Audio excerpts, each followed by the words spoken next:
Hey everybody, what's going on? This is Sam from Historic Travels, wishing all of you a good day. I hope you all are doing well, and I hope you all had a great Thanksgiving. And I'm just curious, how many of you all are going to venture out into the nightmare that is Black Friday that is going on today if this video gets uploaded on Black Friday? I don't know about all of you, but I am not going into that mess. I mean, I typically do all my Black Friday shopping online, that way I can avoid the crowds. I mean, people go absolutely insane over like these deals. I mean, it's absolute chaos. I went to a Walmart once during Black Friday, and I mean, I almost saw a fist fight break out over a laptop. I'm like, yeah, I'm not doing this again. Anyway, are all of you all venturing out on Black Friday? Please let me know in the comments below. Or are you all going out today? That's what I should say. Anyway, so what I thought I would do for today's video is I just have a real quick mini video for all of you. I thought for today's video, it'd be fun to answer two of the most common questions that I get asked on my channel.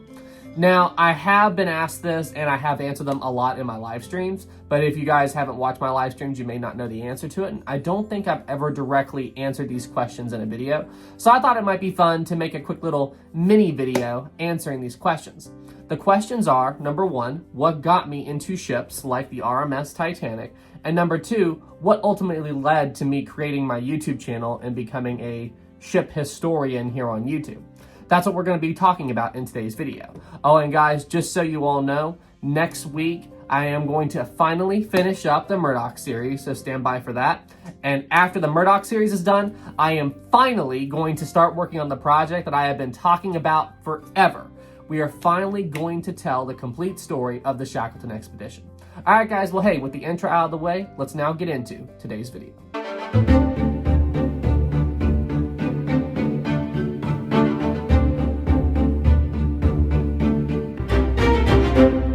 All right, so to answer the first question, when specifically did I become interested in the RMS Titanic?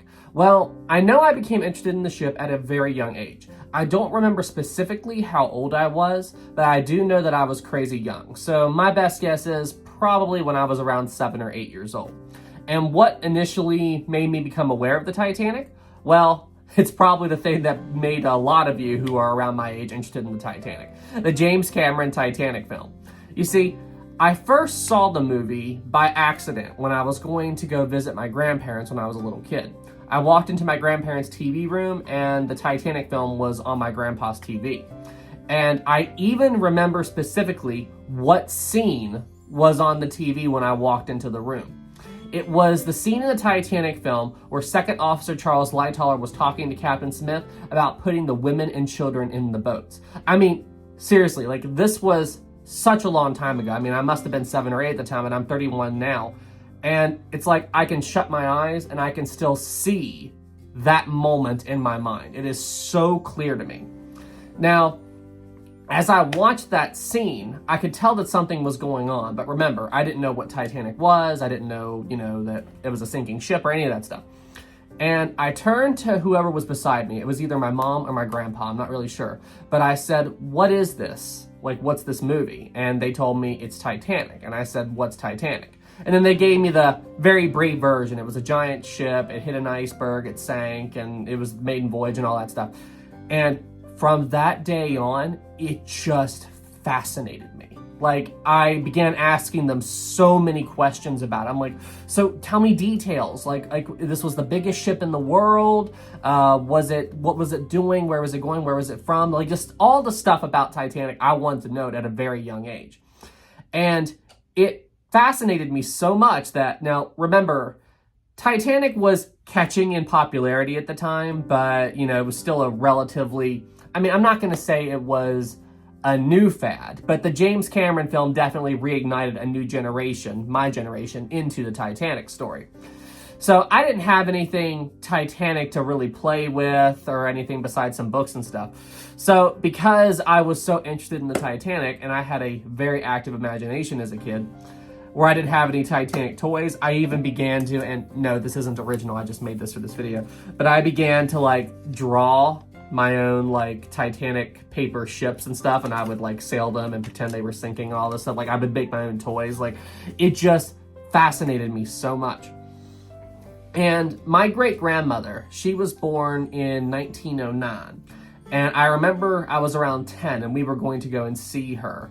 And I remember asking my mom, like, Mom, she was alive when Titanic sank, right? Do you think she'd know anything about it? And I was a very rambunctious little kid. So my mom was like, Sam, don't you bug her about Titanic. She was 3 years old. She has no memory of it. She wasn't on board. So don't bug. I'm like, okay, Mom, I'm sorry. I was just interested.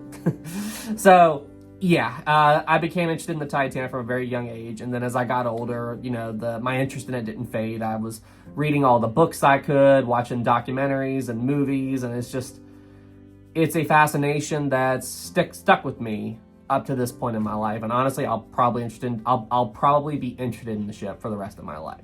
So yeah, that ultimately answers the question of what initially got me interested in Titanic. And now on to the second question of this video. What ultimately led me to create my YouTube channel, Historic Travels, and become a maritime historian here on YouTube, you know, talking about the stories of all these famous ships like Titanic, Lusitania, the Edmund Fitzgerald, and so on. Well, you see, before COVID hit, I worked out on a copper mine in Arizona. Now, I wasn't like a miner or anything. What I did was I was a quality control technician. So my company designed what's called a leach pad. And essentially what a leach pad does is the copper that the mine is going to extract, it's in the ground, but it's at the microscopic scale. So like even if you pick up a big handful of pay dirt, you can't see the copper, it's in there. A leach pad uses acid and other materials to break down the rock and everything, and it makes it easier for them to extract the copper. And then they basically process it, put it into these big giant copper sheets, and then they truck them out and so on and so forth. And my company designed the leach pad, and I basically had the plans for the pad, and it was my job to be out there to make sure that the contractors and all that were building the leach pad to spec and not taking any shortcuts. And boy, let me tell you, the shortcuts I caught those guys trying to make. I mean, it's absolutely insane. And I mean, like, everything has to be exact because, like, if they do something wrong and, like, okay, I'll show some pictures here in a second. Basically, what they had to do, one big part of building this leach pad is they put down this stuff called liner. And on the picture you're seeing right now, the liner is that black sheet you see on the ground. And then once the liner is put down, bulldozers and haul trucks and stuff, they bring in all of this rock and dirt and stuff, and we called it FOF. And then the haul trucks dump it, and then the bulldozers push it out, and then they bury the liner under the ground. And one big job of the liner is to catch the acid and stuff because they don't want all that really nasty stuff to get into the groundwater underneath the ground and contaminate everything. And as you can imagine, acid and dangerous chemicals getting into a town's groundwater would be very dangerous. So anyway, it was my job to make sure that stuff like that didn't happen, you know, because the guys were building the mine to spec. Anyway, I caught this one guy, like, it was one of the head guys out there, and he had put down too thin of a liner because there's different levels of thickness for the liner. Like some areas it's this thick, other areas it's this thick, and all that, depending on what machines are going to be running on it. And he put down a too thin piece of liner. I mean, it was so thin. And what's so dangerous about it is if we miss it and we don't catch it, they do that, then after they bury it, you know, 6 or 7 months later, when a bulldozer or something is driving on top of it, it would tear that liner apart. So obviously this can't happen.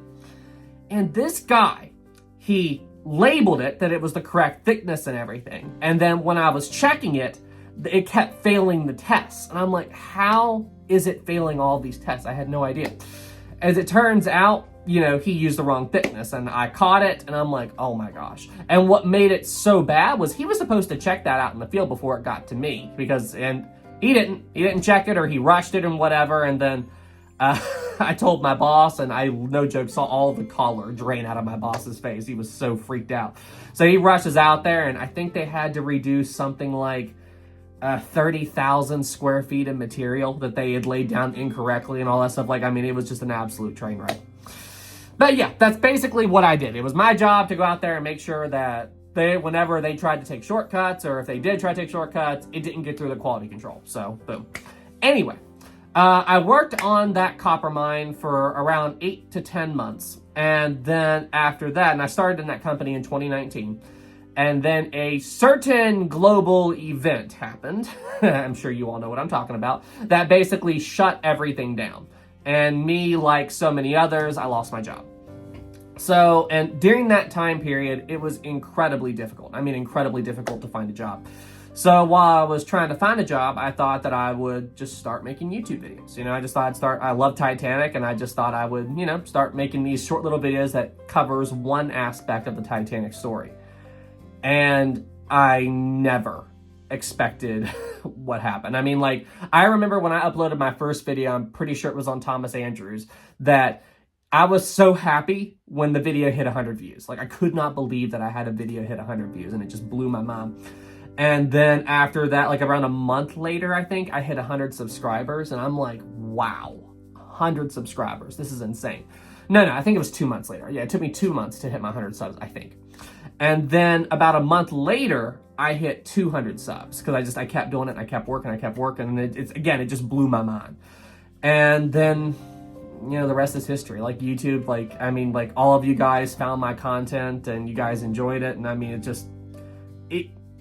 I never thought that I would be doing this as a job. You know, I loved YouTube since YouTube came out. I've watched it forever. I've loved watching all these guys on YouTube, you know, just making all this incredible content. And I didn't think it'd be something that I would do, you know, like, or I didn't know how to get into it, or that any of you all would be interested in my content. You know, anyway, so it meant the world to me that so many of you all out there liked my videos and were interested in the Titanic, and it's been an incredible journey, and thank you guys so much, because ultimately I wouldn't be here without you. So yeah, you know, that's basically it. And I love doing this. I hope to continue doing this into the future, and thank you all for being part of this incredible journey. I wouldn't be here without you. Anyway, guys, hey, I think this is where I'm going to wrap up this video. Thank you all so much for watching. If you enjoyed this video, be sure to leave it a like, be sure to subscribe. And ultimately, I want to ask all of you, what got you guys into ships and ocean liners? And if you do YouTube, let me know what got you started on YouTube. I'd be very curious to hear it. All right, everybody, well, hey, thank you all so much for watching, and I'll see you in the next one. Have a great day, everybody.